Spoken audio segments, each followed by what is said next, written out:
Alors, parmi les questions qui avaient été posées, il y en avait une autre, alors qui a été un petit peu, qu'on a un petit peu formulée ainsi. Euh, alors, ça répond déjà un petit peu à- à ce dont tu parlais. La notion de temps change en partant du principe que l'on a plus de temps, que l'on perd davantage ses repères, surtout si le pays est différent de notre propre culture occidentale. Y a-t-il des choses qui t'ont troublé particulièrement, sur lesquelles tu as ressenti de l'étrangeté? Et inversement, as-tu trouvé des choses universelles d'un pays à l'autre sur ce qui peut caractériser, au fond, l'humain?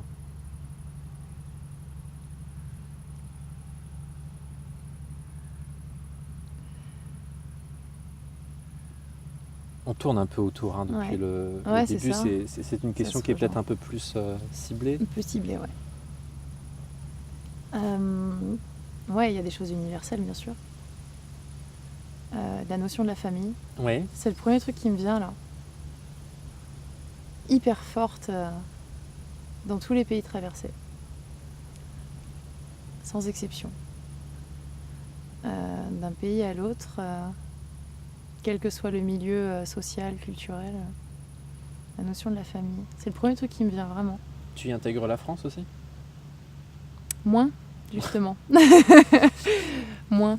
Ouais, C'est ce qui m'a frappé le plus, en fait, justement. ouais. De traverser tous ces pays, que ce soit l'Australie, la Thaïlande, l'Inde, le Laos, peu importe. Quelles que soient les conditions sociales, le lien familial est extrêmement fort et les gens sont investis. C'est pas forcément quelque chose qu'on retrouve chez nous, de moins en moins. Je sais pas. Enfin, je vais pas trop généraliser non plus, mais on a cette facilité, nous, de vivre loin les uns des autres. Et puis, enfin, c'est vraiment chacun fait sa vie, on se retrouve pour les moments importants et le reste du temps, vaille que vaille. Ce qui n'est pas trop le cas là, dans tous ces pays-là où il y a vraiment... la famille est vraiment la chose sur laquelle les individus s'appuient, quoi. Donc, et je me dis aussi, les endroits les plus pauvres qu'on a pu traverser, c'est d'autant plus prononcé, d'autant plus fort. C'est-à-dire que moi, ce qui m'a frappée, c'est... pour parler un petit peu juste de la misère, la misère ici, chez nous, me frappe d'autant plus, puisque quelqu'un qui est dans la misère chez nous est seul, vraiment. Enfin, il y a vraiment la notion d'isolement. Alors que quelqu'un qui est dans une situation dite misérable dans ces pays-là, il y a quand même la famille qui est là. Les gens ne sont pas seuls. Je trouve qu'il n'y a pas de plus grande misère que la misère affective au final.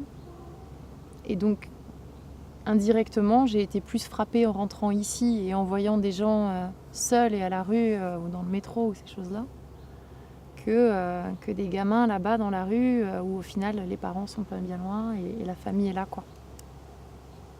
C'est un peu bizarre hein, d'avancer ça comme ça, mais... Oui, parce que j'allais te demander aussi, justement, quand tu es rentré, quand vous êtes rentré, est-ce qu'il y a des choses qui justement t'ont frappé Ah, moi ça a été ça, vraiment, Ouais. vraiment, vraiment. Parce que, enfin, j'ai pas le souvenir, même encore aujourd'hui, là, donc ça fait 6 mois qu'on est rentré, j'ai pas le souvenir qu'avant de partir, c'était si fort. Alors on dit oui, on oublie vite, on se rend plus compte parce qu'on part longtemps et tout, mais non, vraiment. Je trouve que ça a changé, je trouve que c'est pire. C'est vraiment permanent, c'est très très fort. Bon, vivant sur Paris d'autant plus. Mais je sais pas, ça me choque plus ici, bizarrement. Sinon, pour en revenir à la question des choses universelles, ouais, je sais pas pourquoi j'ai vraiment cette notion de la famille qui me... J'y avais pas songé forcément avant en plus. Premier truc qui me vient. Là, en pensant à l'Asie, je dirais la nourriture. Ouais, la nourriture, la place l'importance de nourrir son prochain, de nourrir ceux qu'on aime. et l'importance de la place du repas avec les proches. Ça, c'était très fort aussi en Asie, moins en Australie. Encore qu'il y a quand même toujours le fameux barbecue à la fin de la semaine, partagé avec les proches de façon inconditionnelle. Donc ça, ouais, ça se retrouve beaucoup, hein, au final, le partage autour de la nourriture. Ça, c'est assez universel, quoi qu'on en dise. Et sinon, des nouvelles façons de vivre et de la notion du temps, ce qui a été... Tu as eu l'impression d'avoir plus de temps là-bas ? Ouais, complètement. Bah, déjà, on regarde plus l'heure du tout. On compte plus, en fait, que ce soit l'heure ou même les sous. On arrête de compter, on cesse d'avoir un chrono en tête. On cesse d'avoir toujours ce décompte en permanence. Ça vaut tout l'or du monde. Très appréciable. Ce qui était chouette en Australie, ça s'est fait très naturellement. C'est vraiment de se mettre à suivre le cycle du soleil, de se lever avec lui, de se coucher avec lui de la façon la plus naturelle qui soit, sans se dire bah ouais, mais quand même il est 17h, je vais au lit. Non, c'est pas grave, c'est normal. Parce que t'es levé depuis qu'il est 4h du mat, donc c'est logique. Ça, c'était très agréable de vivre en symbiose un petit peu avec cette nature, se réveiller avec les animaux et aller se coucher avec eux. Il y a un côté très grégaire, quoi. Mais grégaire, mais qui fait du bien, quoi. Et as-tu vécu des choses qui étaient un peu plus de l'ordre de l'étrangeté ?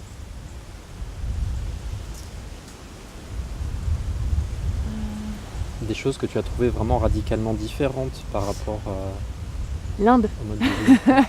L'Inde, je pense que c'est un peu au summum de cette différence et de ces choses qu'on observe et qui nous frappent.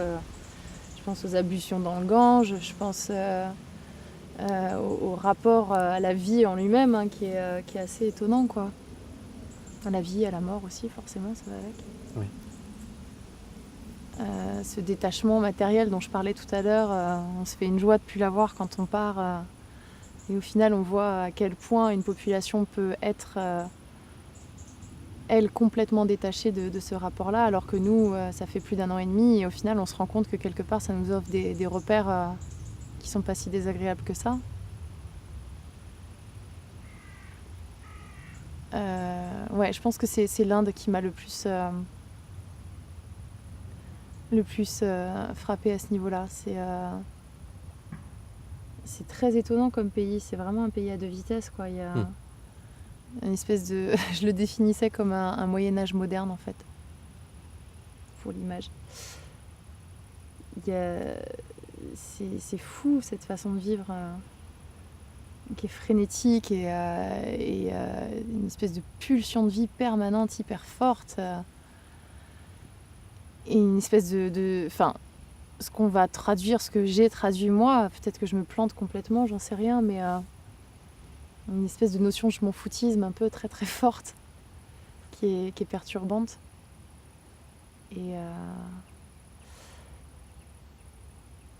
Et puis aussi le fait qu'on a tellement pas de repères en Inde qu'on ne sait jamais si on va pouvoir aller au bout des choses, si on va être pris pour un con ou pas, ou au contraire avoir des accueils absolument inattendus et super chaleureux là où on s'y attend le moins. Ouais, dans l'Inde, ça bouscule. Vraiment. Là, c'est parmi tout le reste, je dirais que tout le reste, c'était vraiment facile à côté. L'Inde, c'était pas toujours facile. Le regard, hein, le regard de l'autre est tellement intrusif. Les 2 premières semaines, on en rit, et puis les 2 dernières, on a envie de fuir, quoi. C'est en permanence, c'est très proche. Il n'y a pas de notion de sphère privée, quoi. Au bout d'1 mois et demi, c'est vraiment pas facile à supporter, quoi. Tu en parles d'un point de vue en tant que femme ou ton compagnon aussi l'a ressenti? Euh, Mon copain l'a ressenti aussi, mais maintenant c'est vrai que voilà, les regards étaient essentiellement dirigés vers moi, hein. Cheveux longs, blonds, les yeux clairs. Je pense que clairement ça suscite quelque chose là-bas. Et du coup, ça peut devenir très très lourd, Ouais. très très très lourd. Quand ça devient permanent, quotidien, et que les seuls moments de répit que tu as au final dans ta journée, c'est quand tu es dans ta chambre d'hôtel, quoi. Mais dès que tu sors, c'est fini. J'ai fini par, les 2 dernières semaines, j'ai fini par mettre un foulard complètement, essayer de me soustraire en fait à ce regard, quoi, parce que c'était trop. C'était trop dur à encaisser et trop intrusif.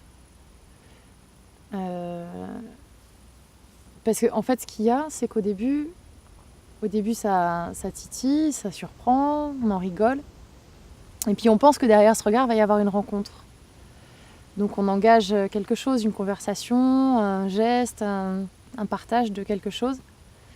Et il n'y a pas forcément de réponse. Ça reste sans suite. Et du coup, on se rend compte que c'est juste ça, quoi. C'est juste ce regard. C'est hyper déstabilisant. C'est hyper déstabilisant. Je sais pas ce qui fait que ça puisse être aussi déstabilisant, hein, mais vraiment pas l'habitude de ça, hein, pour le coup. Donc ouais, les choses les plus frappantes, les plus étranges, je dirais que c'était là-bas.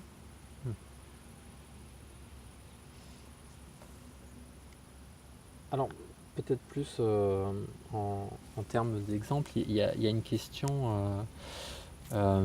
Souhaiterais-tu nous faire part de moments qui ont été forts, positivement comme négativement? Tu as déjà donné pas mal d'exemples et d'anecdotes, mais est-ce que au niveau de cette question-là, tu penserais à des choses vraiment... peut-être pas forcément la chose la plus forte positivement ou négativement, parce que... sauf si tu as envie d'en parler, parce que c'est aussi autour de l'intime. Mais en tout cas, l'une des choses qui a pu être particulièrement fort... J'ai plein de trucs qui me viennent en tête. Sur 1 an et demi, c'est vaste. J'ai beaucoup de choses qui viennent en tête. La première, c'était... c'est l'Australie. On a atterri vraiment dans un lieu que je vais garder pour moi, d'ailleurs. Un lieu assez incroyable, qui était un petit village vraiment isolé pour le coup, où là on a fait des rencontres humaines vraiment très très fortes, et on devait rester quelques jours, on est resté 3 mois, et ça a été extrêmement dur de repartir. Des gens que j'espère revoir un jour. S'il faut retourner là-bas pour les voir, je le ferai. J'espère. Je m'en donnerai les moyens. Mais le temps passe après et on se rend compte que c'est vraiment un contexte donné aussi qui a fait peut-être que c'était si fort que ça. Et que peut-être en y retournant 10 ans plus tard, ça n'aura absolument plus rien à voir. Ouais. Je sais pas. Et peut-être que ce sera aussi fort. Pourquoi pas. La particularité de cet endroit, en fait, c'était la confiance que les gens avaient les uns envers les autres. Il y avait pas de clé. Les maisons n'étaient pas fermées à clé. Les gens n'avaient pas de trousseau de clés, ça n'existait même pas. Pareil pour les voitures. C'était vraiment tout ouvert, quoi, en permanence. Et ouvert sur l'autre, ouvert à l'autre. Et ça, c'était super agréable de vivre comme ça. C'est frappant. Enfin, je veux dire, nous, on est dans une société où on se barricade, on met des caméras. Là-bas, il n'y avait rien de tout ça. Et il n'y avait pas de vol, il n'y avait pas de problème particulier, quoi. C'est très utopiste, hein, mais ça existe, finalement.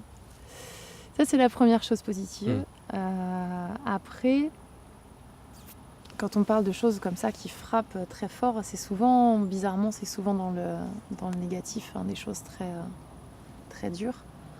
Il y a eu le Vietnam, du coup, hein, avec les vols des vélos. C'était un peu rude parce que ça faisait 3 mois qu'on allait de patelin en patelin, où tout était absolument super, accueil incroyable. Les gens nous voyaient arriver là, de clampins sur leur vélo avec leurs sacoches. C'était drôle, quoi. Ça suscitait des super réactions et un accueil vraiment chouette. Et puis là, on arrive dans une grande ville et on savait plus trop ce que c'était le mode d'emploi des grandes villes. Et ça n'a pas loupé, quoi. Dès la première nuit à Hanoï, on s'est fait tirer les vélos, quoi. Donc ça vient mettre une grande gifle et te rappeler que quand l'être humain il est entassé par millions, ça a tendance un peu à y faire sortir des petites déviances pas cool. Il y a ça. Bon, après, il y a eu l'accident de moto, ça arrive. Hein. Bon, c'était un peu rude aussi, hein. C'était pas simple, mais là, pour le coup, quand vous êtes dans un pays loin comme ça, que le langage, c'est pas ça, et que vous savez pas trop si votre pronostic vital est plutôt positif ou pas, c'est assez déstabilisant, mais bon, je pense qu'on s'en est bien sorti aussi à ce niveau-là. Le compagnon va bien, surtout son pied qui avait trinqué, mais... et puis sinon, là, j'ai vraiment un truc, en fait, au moment de la question qui m'est revenu en tête. En Inde, toujours, décidément. Donc on était en Inde en février-mars, au moment de la période de Holi, donc la fête sainte qu'on connaît nous comme étant la fête des couleurs. Hein. C'est une fête sainte, c'est le triomphe du mal sur le bien, etc. Non, l'inverse d'ailleurs, du bien sur le mal. Marrant. Alors en Inde, cette fête, ça dépend vraiment. Je l'ai appris à mes dépens. Il y a des endroits où ça dure 2 jours et puis il y a des endroits où ça dure 10 jours, voire 15. Et plus on se recule dans les campagnes, et plus ça dure longtemps. Et le principe de cette fête sainte, c'est que les dieux ne vous regardent pas. Donc vous êtes libre de faire un petit peu tout ce que vous voulez. Et on a traversé un village dans ce contexte-là. On avait demandé à une compagnie d'avoir un chauffeur pour nous amener dans un endroit assez reculé. On devait se rendre d'une ville à une autre. Il n'y avait pas 36 000 solutions pour s'y rendre autre que celle-ci. Donc on avait loué un véhicule avec un chauffeur. Et on s'est retrouvés en embuscade dans un village, en fait. Dans un village où il n'y avait que des hommes qui étaient passablement alcoolisés, carrément défoncés, et qui refusaient de laisser la voiture passer. Gros moment de solitude. Gros moment de solitude. Vous comprenez rien. Ça hurle, ça essaie d'ouvrir les portes, les fenêtres. On a tout fermé à clé, verrouillé. Ça tambourine sur les fenêtres. On se dit pourvu qu'elles soient solides. Et ils nous demandaient une somme astronomique en fait pour les laisser passer, qu'on n'avait pas, évidemment. Et il y avait tous ces regards et ça me pointait moi du doigt quoi dans la voiture quoi. Donc j'ai pas été super en confiance quoi. J'ai vraiment eu peur pour ma peau pour la première fois de ma vie, vraiment. J'avais jamais eu cette peur là et ça fait tout drôle de la ressentir. Et il m'a fallu quelques jours pour m'en remettre. Et c'est vrai que c'est un truc que j'avais même complètement refoulé et on m'a posé une question similaire il y a pas si longtemps que ça. Et c'est ressurgi d'un coup et je me suis dit ah ouais quand même. Bon au final ça s'est arrangé, hein. C'est notre chauffeur qui a été super, qui a parlementé pendant de longues minutes, ça a été super long, mais il n'était pas tranquille non plus quoi. Il avait des grosses gouttes de sueur qui lui dégoulinaient le long du front. Je me disais si lui-même est dans cet état-là, je pense qu'on a de quoi s'inquiéter. Mais voilà, il a réussi à nous sortir de ce mauvais pas assez surprenamment.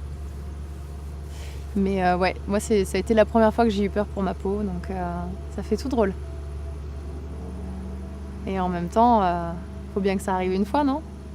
Je pense. Je sais pas.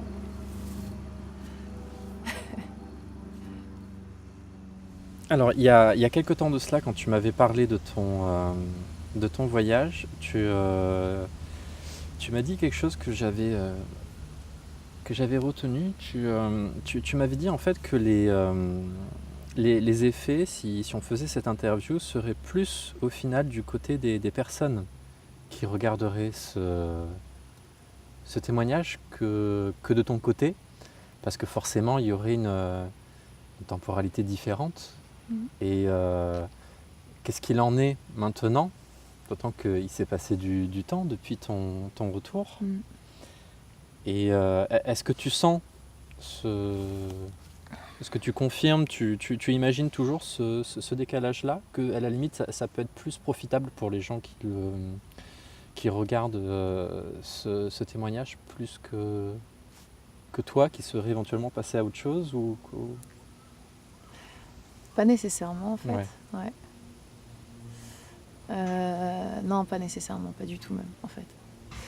L'idée première, quand tu m'avais fait cette proposition, c'était l'envie de partager en fait et de peut-être, sans prétention aucune, hein, mais de peut-être pouvoir dire, pas vraiment le dire, mais en tout cas le faire comprendre, de montrer que c'est possible et qu'il faut peut-être juste oser.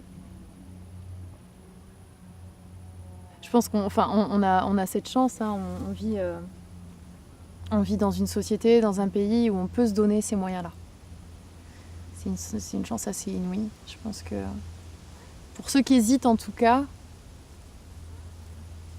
faut pas hésiter trop quoi. Parce que en fait, ce que tu as fait, enfin le voyage, on peut le définir sur plein de termes différents. Le type de voyage que tu as fait, c'est un voyage vraiment sur le long terme. Le temps que tu as passé à l'étranger, c'est presque un mode de vie, et c'est un mode de vie qui était au pluriel, parce que c'est quelque chose que tu as testé sur plusieurs pays différents. Il y a des choix qui se font chez certaines personnes de ne pas forcément faire ce type de voyage, des personnes qui traversent un peu cette terre sans l'avoir fait, par choix.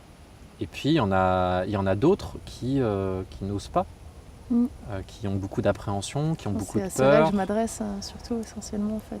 Qui mettent en avant le fait que tu peux avoir de la chance, ou qui peut mettre aussi en avant une réalité aussi, qui est la réalité financière. Mais hormis ceux qui font le choix de ne pas faire ce type de voyage, il y a ceux qui franchissent le cap et ceux qui les regardent les franchir. Et ma question, c'est peut-être un peu plus, pour nouer un peu tout ça, c'est comment peut-on vivre le voyage dans le quotidien de notre vie? C'est vaste. Parce qu'on est tous pris dans un certain quotidien. Oui. Et le voyage peut s'entendre dans le fait d'aller dans des destinations très éloignées de la France, mais... Pas nécessairement, au final. Alors, il y a plusieurs choses. Déjà, dans un premier temps, je voudrais revenir aussi sur le fait que je t'avais dit que ce serait peut-être plus bénéfique pour ceux qui écouteraient que pour moi. Je reviens aujourd'hui dessus. Ça fait 6 mois, à peu près pile poil, qu'on est rentré. Et même encore à l'heure actuelle, et surtout même 6 mois après le retour, avec le recul du retour et le fait de réintégrer un quotidien et une routine, ça permet de voir encore d'autres choses, d'en reparler, d'aborder toutes ces questions. Il y a des choses qui ressortent auxquelles j'aurais peut-être pas forcément pris le temps de penser par moi-même, parce qu'effectivement on rentre, on reprend un quotidien.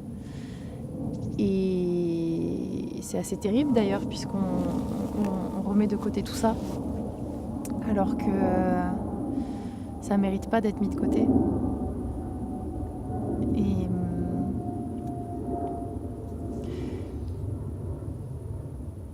le voyage au quotidien, je pense que, enfin après, je pense que c'est très personnel aussi. Moi, il se fait dans les projets que j'ai envie de remettre en place pour repartir. Mon voyage au quotidien, il est là, j'aime mon métier, je me rends au boulot tous les jours avec une satisfaction qui est là, mais aussi et surtout parce qu'il va me permettre de remettre en place ce type de projet. Ça, c'est mon voyage au quotidien. Et voilà, il y a ceux qui effectivement aimeraient, voudraient, n'osent pas. Je sais pas trop quoi dire en fait à ces gens-là, parce que je pense que il y a un moment donné où on le sent, où on a envie d'aller au bout des choses, et je pense que faut foncer quoi. C'est assez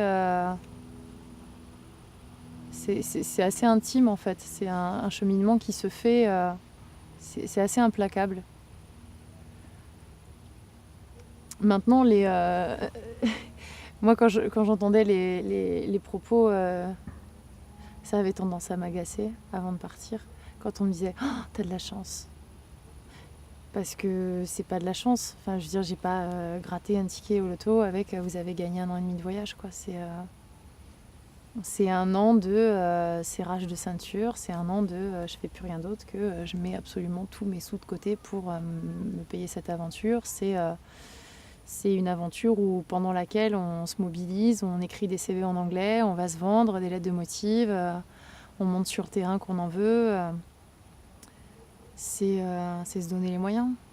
C'est pas de la chance. Et après, je pense que j'ai eu cette chance aussi de grandir avec des parents eux-mêmes voyageurs. Donc il y a cette sensibilisation qui est là depuis toujours. Donc je pense que si on ne l'a pas eu, la question ne se pose pas trop non plus.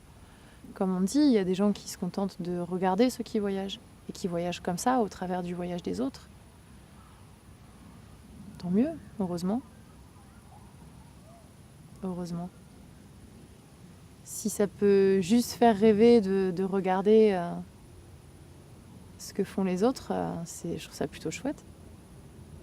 Moi, j'ai l'impression d'être frustrée perpétuelle, de vouloir toujours aller plus loin, voir plus de choses, et d'être malheureuse de ne pas pouvoir le faire là tout de suite maintenant.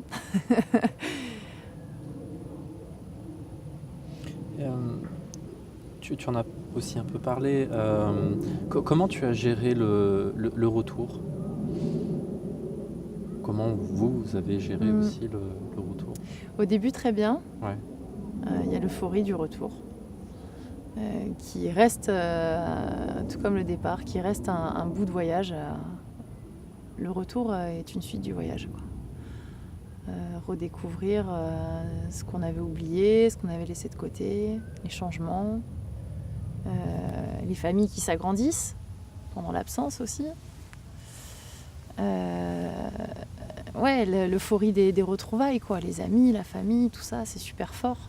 Et ça dure longtemps, en plus. Sur plusieurs semaines, voire quelques mois. Moi, personnellement, j'ai eu la volonté très vite de me remettre au travail. Parce que, justement, il y a cette envie de repartir. Il y a cette envie de repartir à peine revenu, même pas encore revenu, qu'il y a déjà cette envie de repartir. Donc voilà, la solution, c'est bosser, refaire des sous et se redonner les moyens de nouveau. Là, après quelques mois, petit passage à vide. Tu en es rendu où justement en ce moment ? Quels sont un peu tes projets ? Est-ce qu'ils ont évolué ?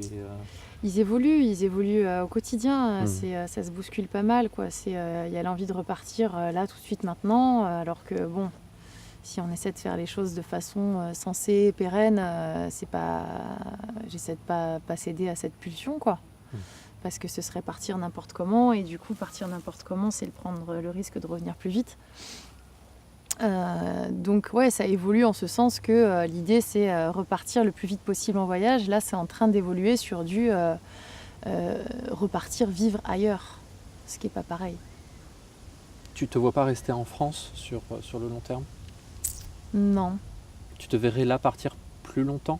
ouais, C'est ça le facteur Ouais. au-delà des destinations que tu pourrais faire encore ouais. c'est le fait de partir plus longtemps encore. Le fait de partir plus longtemps et de s'intégrer, enfin de nouveau partir de zéro dans une culture qui est différente, avec pourquoi pas une langue qui est différente, des codes qui sont différents et voir comment on s'en sort là-dedans, quoi. Et voir ce qu'on peut apporter et ce qu'on peut apprendre. Et j'ai plus cette notion de l'envie que ce soit pérenne, quoi, que ce soit vraiment sur du long terme. En tout cas, suffisamment pour faire le tour de la question de hey, comment ça se passe là-bas, qu'est-ce que je peux en apprendre et qu'est-ce que je peux amener, si tant est que je puisse amener quelque chose. Et du coup, là, on n'est plus sur du voyage, quoi, parce que. Alors, ce qui était super dans le voyage, c'est la vie nomade. Je pensais que je m'en lasserais, et en fait, je pense que je peux recommencer sans aucun souci demain. Mais là, c'est vraiment autre chose qui vient me titiller, en retrouvant un quotidien dans lequel je me reconnais plus trop, finalement. Je comprends pas trop. Je comprends pas trop en fait ce que je fais ici. Puis bon, ça a pas mal bougé, hein. Les amis qui partent, eux aussi. On retrouve un contexte qui est à la fois le même et à la fois qui n'a plus rien à voir. Et dans lequel on se retrouve plus forcément en ayant vécu toutes ces choses-là. Et il y a un espèce de flip aussi, de retour à une normalité, de retrouver le quotidien qu'on a eu du mal, du mal à plaquer. C'est pas du mal à plaquer, mais ça a demandé du travail de boucler tout ça pour pouvoir partir. Et là, on réouvre tout et on est reparti là-dedans et c'est assez bizarre. Il y a un côté comme si ça n'avait jamais eu lieu, qui est très frustrant. Et il y a un côté comment je porte tout ça, tout ce qui s'est passé, qu'est-ce que j'en fais? Parce que si c'est pour retrouver un rythme de vie et un quotidien qui est exactement identique avant le départ, quel sens ça a? Et voilà, là en ce moment, il y a tout ça qui se bouscule un peu. C'est un peu déstabilisant. Je pense que ça va être riche aussi, sûrement. J'espère qu'il va en ressortir quelque chose. Il y a des destinations qui sont déjà un peu arrêtées ou des continents ou... Alors, il y en avait une qui était très arrêtée, puis là, de nouveau, ça repart un peu dans tous les sens. Il y avait le Canada, puisqu'il y a aussi cette possibilité du permis vacances-travail, comme l'Australie. Puisque vraiment la formule de pouvoir et bosser et travailler, c'est quand même un confort. C'est un confort, ça permet de financer le voyage, ça permet de faire des petits boulots auxquels on n'aurait pas forcément pensé, ça fait découvrir des choses, ça rend un peu multitâche, c'est plutôt chouette. Donc il y avait cette idée-là, mais là, moi je pense que je me pose la question de est-ce que je vais pas plutôt me servir de mon métier comme tremplin en fait, et aller exercer mon métier ailleurs. Parce que, mine de rien, le voyage m'a permis de voir que j'aime profondément mon métier et que l'idée d'aller l'exercer ailleurs est quand même super attrayante. Avoir d'autres problématiques, d'autres façons de faire. Je dis pas que je vivrai jamais, je veux plus jamais vivre ma vie en France, hein, c'est pas ça. C'est juste que là, à l'heure actuelle, il y a encore toujours cette envie d'autre chose, de faire différemment qui est très très forte. Et que, je sais pas, je pense que je suis à un âge notamment où c'est peut-être un peu le moment ou jamais.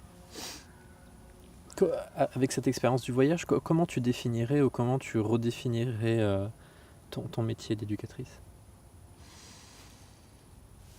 Ben, c'est vraiment...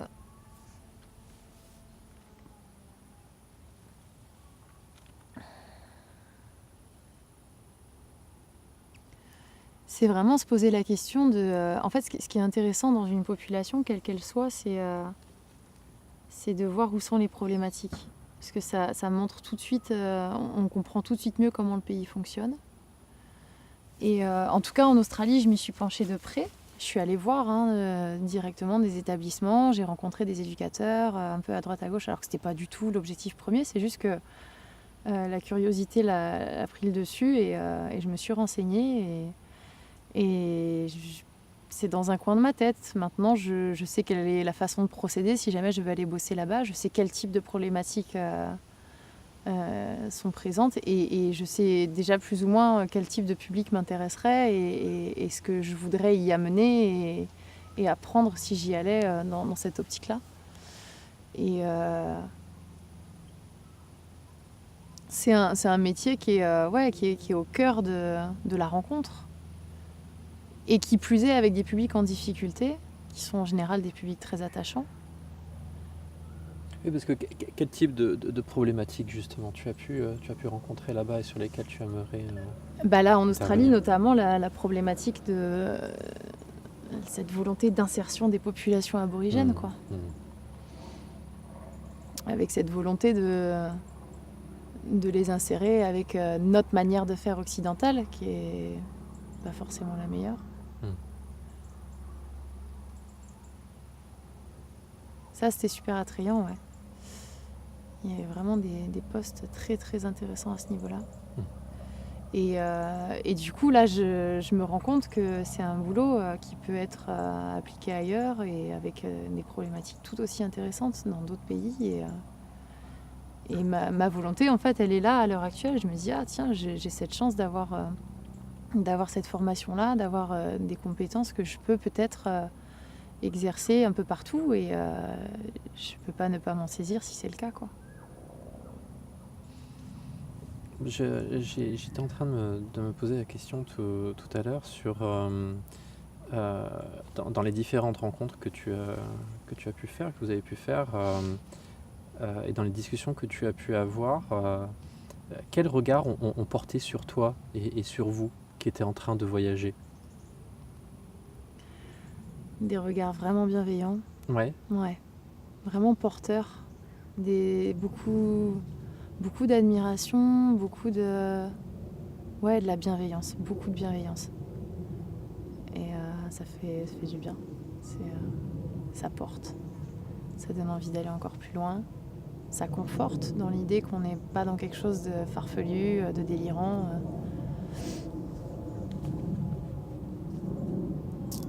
Après, il y a aussi il y a un regard qui est autre dans des pays. J'ai abordé vite fait la question tout à l'heure. On traverse des pays où les habitants, eux, n'auront peut-être, voire c'est même pas peut-être, n'auront jamais la chance de sortir de chez eux. Ne connaissent même pas leur propre pays. Et ça, c'est particulier aussi comme regard, parce que il y a la notion même de vacances, quoi. Le tourisme, partir un an comme ça en vacances, c'est pas tout le monde qui peut se donner ces moyens-là. Je précisais tout à l'heure, on est, nous, dans un schéma de vie où on peut se donner ces moyens-là. On a cette possibilité. Mais il y a des centaines de pays, faut pas y compter, quoi. Et il y a du coup le regard de... Alors après, je suis pas à même de vraiment pouvoir interpréter complètement ça, mais on est l'occidental, on est l'homme qui a ce... J'aime pas dire ça, mais qui a ce pouvoir, entre guillemets. Et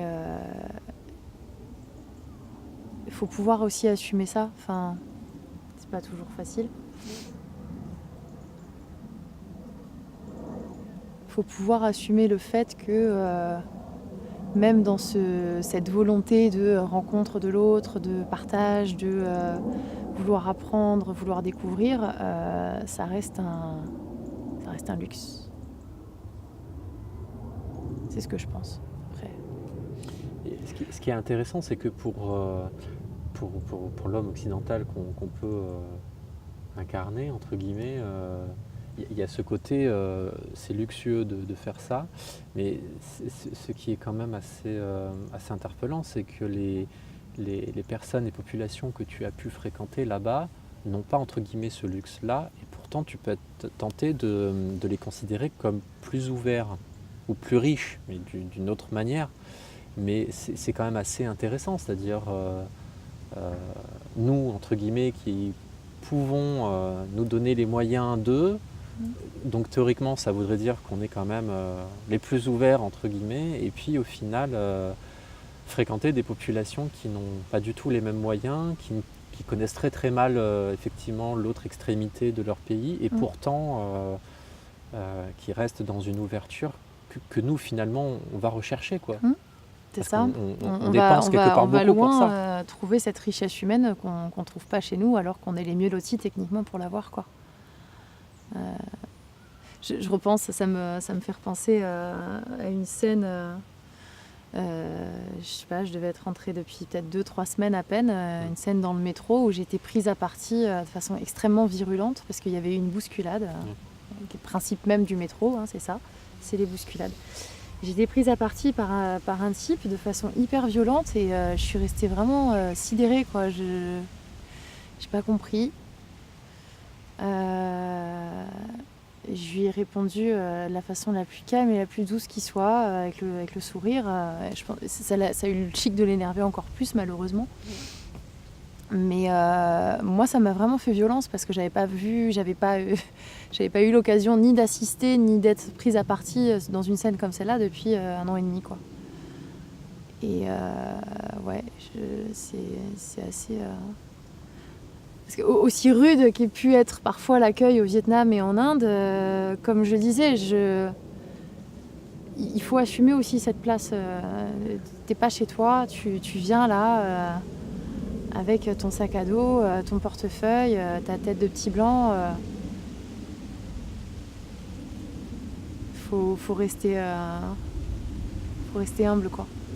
Preuve d'un peu d'humilité. Et si c'est rude, c'est que t'es venu le chercher.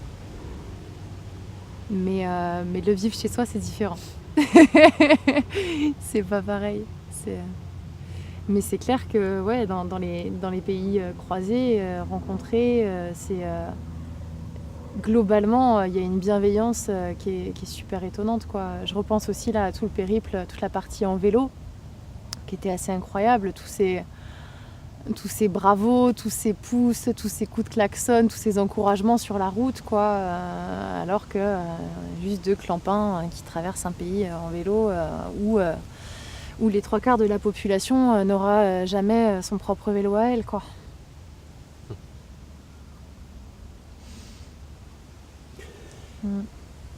Dernière question. Ouais. Est-ce que tu aurais un message à faire passer pour celles et ceux qui nous écoutent, un message que tu aurais appris sur la route?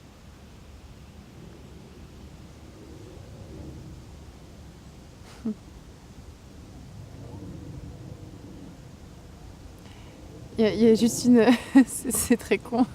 J'ai une réplique australienne qui me vient d'instinct, là, c'est le "No worries, mate". Et c'est juste t'inquiète. Franchement, voilà, quoi qu'il arrive, ça glisse. Faut juste y aller. Faut juste se donner les moyens. Faut arrêter d'avoir peur. Peur de quoi, en plus? Faut juste se lancer, quoi. Je sais pas trop quoi dire d'autre. En tout cas, merci beaucoup, Chloé, d'avoir accepté cette interview. Merci à vous. Et puis, à bientôt pour de nouvelles aventures. Avec plaisir.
Move your feet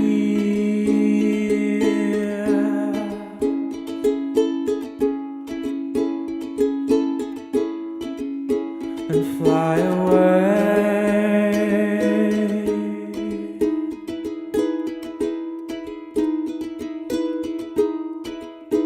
under your skin.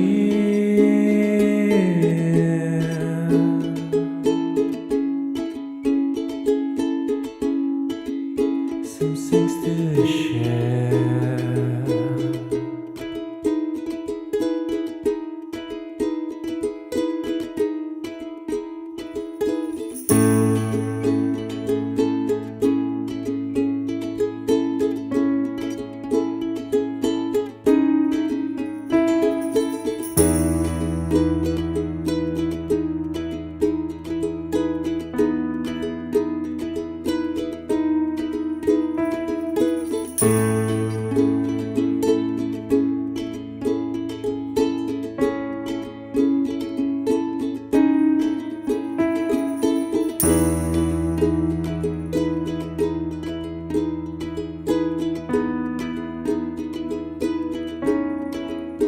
Move through your fear.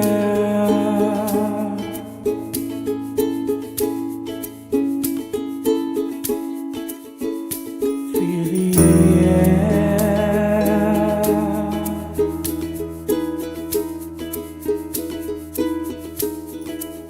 under your skin.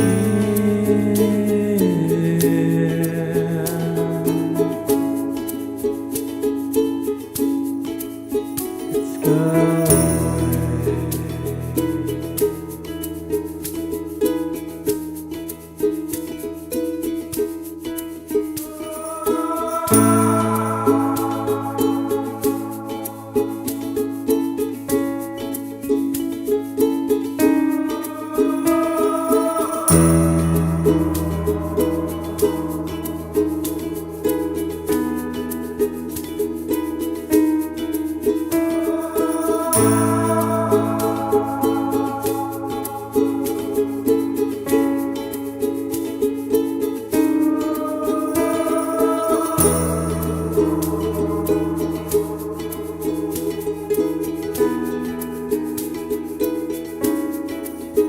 It's got away.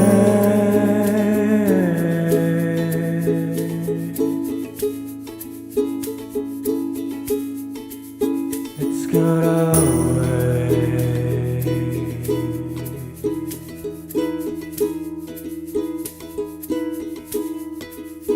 It's got away.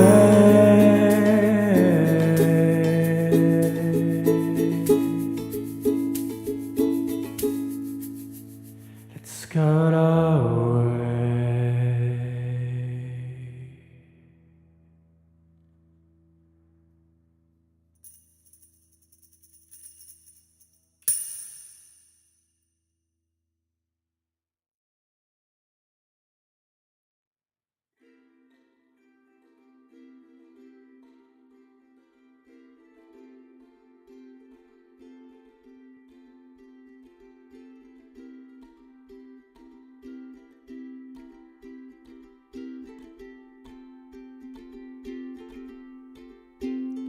Somewhere I don't know,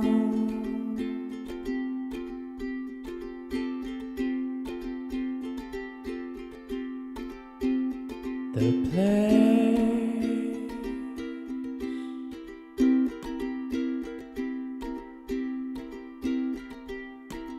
over the rainbow.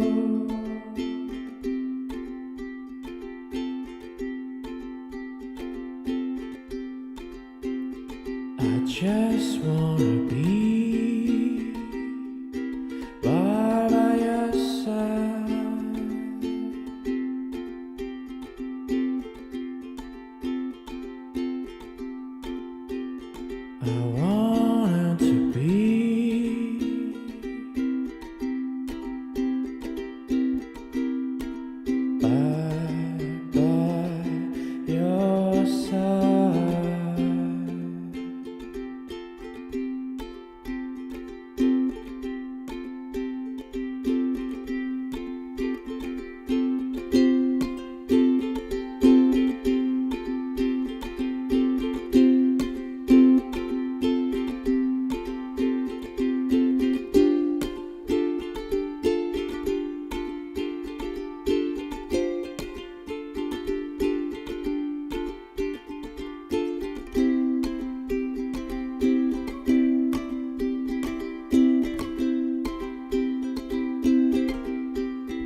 Feel like a fade out.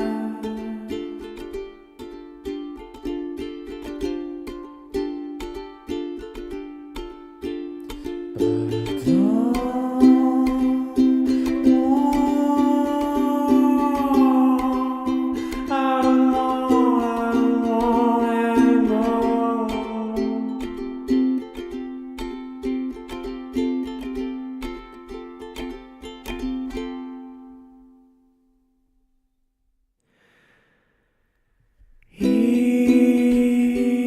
Here comes the sun. Let it shine in my heart. Here, let the sun in my heart. No return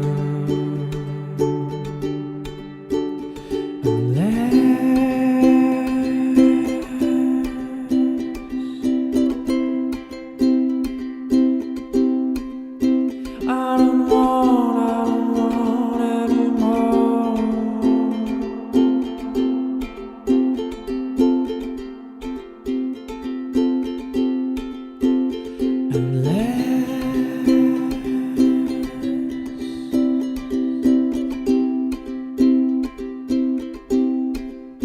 I don't want anymore.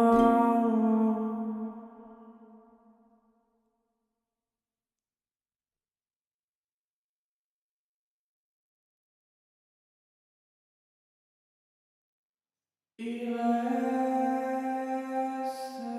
bien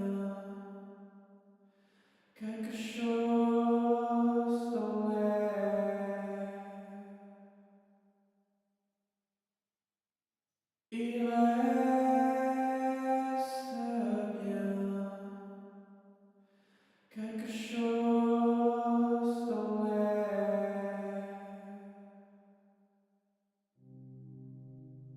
Il